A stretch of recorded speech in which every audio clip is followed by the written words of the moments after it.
Vamos ver agora como vai funcionar o trabalho no caso da aplicação da força-peso e da força elástica sobre um corpo. Vamos começar com a força-peso. Se a gente tem um corpo em queda, se ele está caindo, o que vai acontecer? A força-peso ela sempre vai estar na vertical para baixo e no caso do corpo estar caindo, o deslocamento também vai estar na vertical no sentido para baixo. Então, eles estão na mesma direção e sentido. Significa que o ângulo entre eles vai ser zero. O cosseno de zero é 1.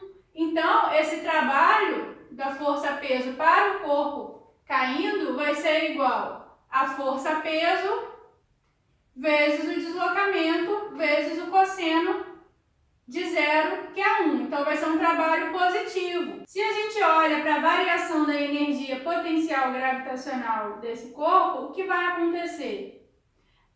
No início, sua energia potencial ela é diferente de zero, porque o corpo está a uma altura diferente de zero em relação ao solo, ele está a uma altura h. Quando ele chega no solo, sua energia potencial gravitacional vai ser zero, porque a altura é zero. Então, a energia potencial gravitacional final é zero e sua energia potencial gravitacional inicial é a massa vezes a aceleração da gravidade vezes essa altura. Então, essa variação da energia potencial gravitacional no caso da queda de um corpo vai ser negativa, igual a menos a massa vezes a gravidade vezes a altura, que é o trabalho, porque a força-peso é massa vezes a aceleração da gravidade.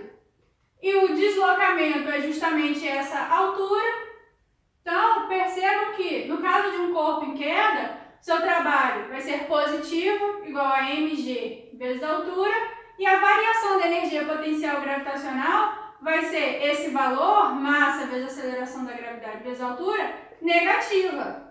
A gente vai ver que a gente vai conseguir construir uma relação entre trabalho e variação da energia potencial gravitacional. Vamos ver o caso do corpo subindo. Se o corpo está subindo, o que vai acontecer com esse trabalho?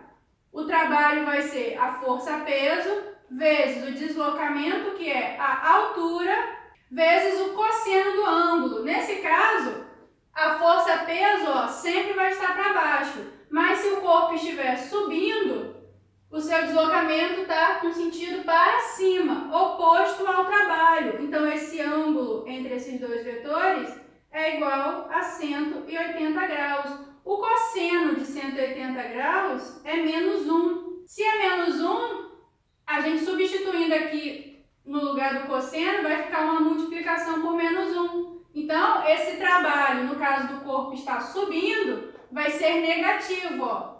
Força-peso é massa vezes a aceleração da gravidade, o deslocamento é a altura, vezes menos 1, vai dar um trabalho negativo. E a variação da energia potencial gravitacional? Inicialmente, essa energia vai ser zero, porque ele está a uma altura zero, e a energia final vai ser massa vezes a aceleração da gravidade vezes a altura. Vai ser positivo. Então, olha só, deu o mesmo resultado, só que com os sinais contrários do caso da descida. Na descida, o trabalho é positivo, variação da energia potencial gravitacional é negativa. No caso do corpo subindo, o trabalho é negativo, variação da energia potencial gravitacional positiva. A gente consegue chegar à conclusão que o trabalho da força-peso vai ser igual a menos a variação da energia potencial gravitacional de um corpo. Então, a gente consegue construir um teorema para trabalho da força-peso e energia potencial gravitacional. E no caso do trabalho da força elástica, a gente vai calcular esse valor de novo utilizando o gráfico da aplicação dessa força. Então, o gráfico entre a força e o deslocamento provocado pela aplicação da força vai nos dar a área, que vai ser numericamente igual ao trabalho. Então, Nesse caso aqui, ó, que a força elástica e o deslocamento estão me dando a área de um triângulo, esse trabalho ficaria o quê? A área de um triângulo é base vezes altura sobre 2. Nesse caso, a base, ó, é o deslocamento. A altura é a força elástica sobre 2. Força elástica, a gente já viu na aula anterior, quando a gente estudou energia elástica, que ela é calculada pela lei de Hooke, como constante elástica da mola vezes o deslocamento. Então, a gente vai substituir isso aqui, ó. Esse trabalho vai ser distância vezes a força elástica. Constante elástica da mola vezes o deslocamento. Sobre 2.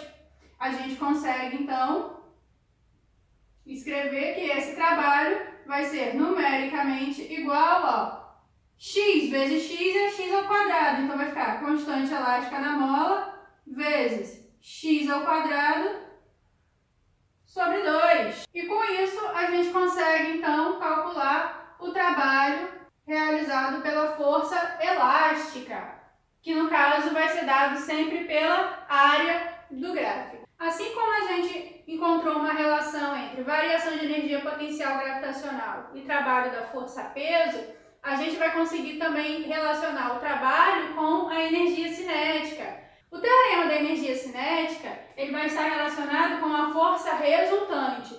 Então, é o trabalho da força resultante, da soma das forças que atuam sobre um corpo. Não é qualquer força específica, e sim o somatório das forças que atuam sobre um corpo. O trabalho de uma força, para o caso da força e o deslocamento serem paralelos no mesmo sentido, né, terem a mesma direção e mesmo sentido, o ângulo é 0 e o cosseno é igual a 1. Então, esse trabalho vai ser a força vezes o deslocamento. Nesse caso, o trabalho da força resultante. Isso é muito importante. Essa força é a força resultante, é a soma de todas as forças que atuam sobre um corpo. Se o trabalho é da força resultante, a força resultante a gente aprende a calcular a partir da segunda lei de Newton. Força resultante é igual a massa vezes a aceleração. A gente vai escrever isso aqui. Esse trabalho, então, vai ser a massa vezes a aceleração vezes o deslocamento. A gente pode construir uma relação entre aceleração e deslocamento. Vamos lembrar lá da equação do Torricelli, a equação do movimento uniformemente variado, que não envolve tempo. Velocidade final ao quadrado é igual a velocidade inicial ao quadrado, mais 2 vezes o valor da aceleração. O deslocamento, que a gente chama de ΔS. Vamos chamar de D, porque a gente está chamando o deslocamento agora de D. Mas é a mesma coisa.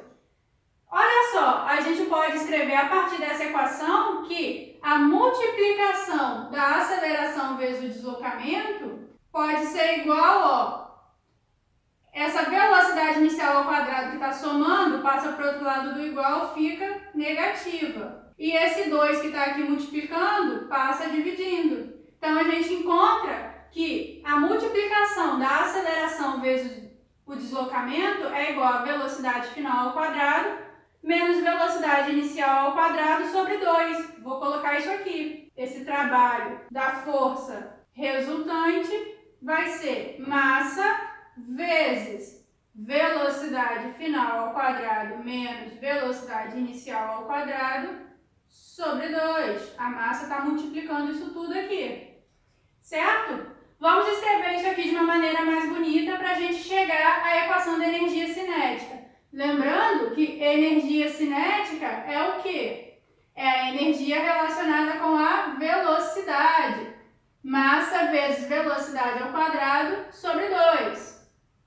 Isso vai estar aqui dentro. Olha só. Trabalho da força resultante é igual, ó. A massa está multiplicando por tudo aqui. Então, vai ficar massa vezes velocidade ao quadrado menos massa vezes velocidade inicial ao quadrado sobre 2.